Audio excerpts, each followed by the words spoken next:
to PNX News. Now, how did you find playing Rebellion this year?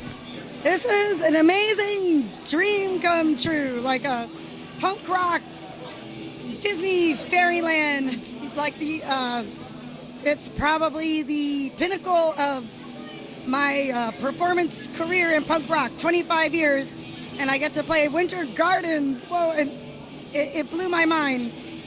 My voice was echoing on the stage, and I told the sound guy, turn down the reverb, and the whole band was laughing because the guy's like, there is no reverb.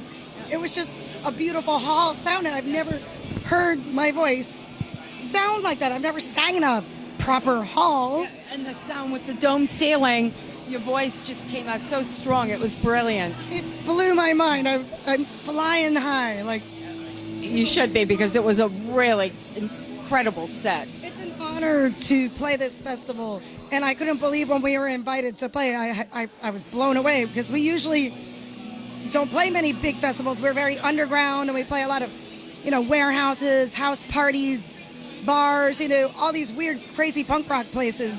So to be invited to something this amazing, the largest punk festival in the Western world, blew my mind. You deserve it, actually. And your philosophy is very different from a lot of other female-fronted bands, where you're more of a feminist and more of a pro-woman attitude. Am I correct?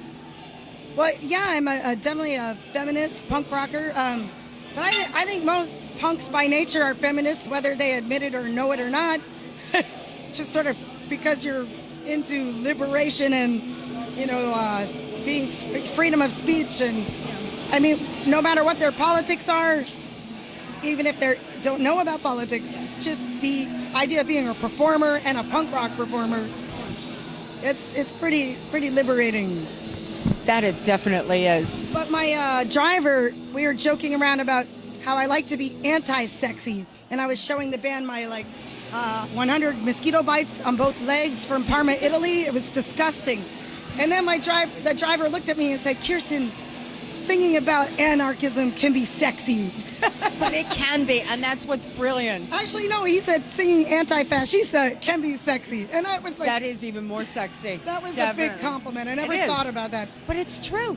It's true. I mean, a lot of women will go out very scantily clad, and you come out sexy, but not over the top. And it's much more sexy than... My naked aggression is a political thing, not a sexy thing. So exactly. Yeah, and I'm also one of the few female singers I know that has never really had a stalker.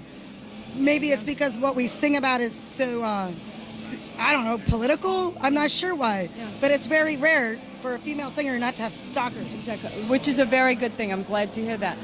So where are you going from here? Are you still staying in Europe and touring? No, we just finished our tour, and last night was the end of the last gig of the tour, and it was an amazing high to end the tour on. Where else were you in Europe? We did a whirlwind tour from Gießen, Germany, drove through the Alps to Milano, Parma with GBH, and Channel 3 in Bologna. Then we went all the way to Montpellier, France, along the coast, the Mediterranean. And we actually played a hardcore show. In America, that doesn't happen. We're a punk rock band, like ours, in a hardcore band. But you've got a flavor of hardcore.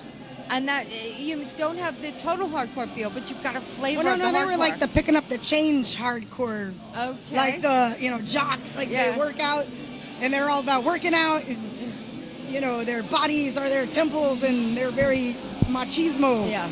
So it was really a riot, but the crowd loved it. The French are more open-minded with their music.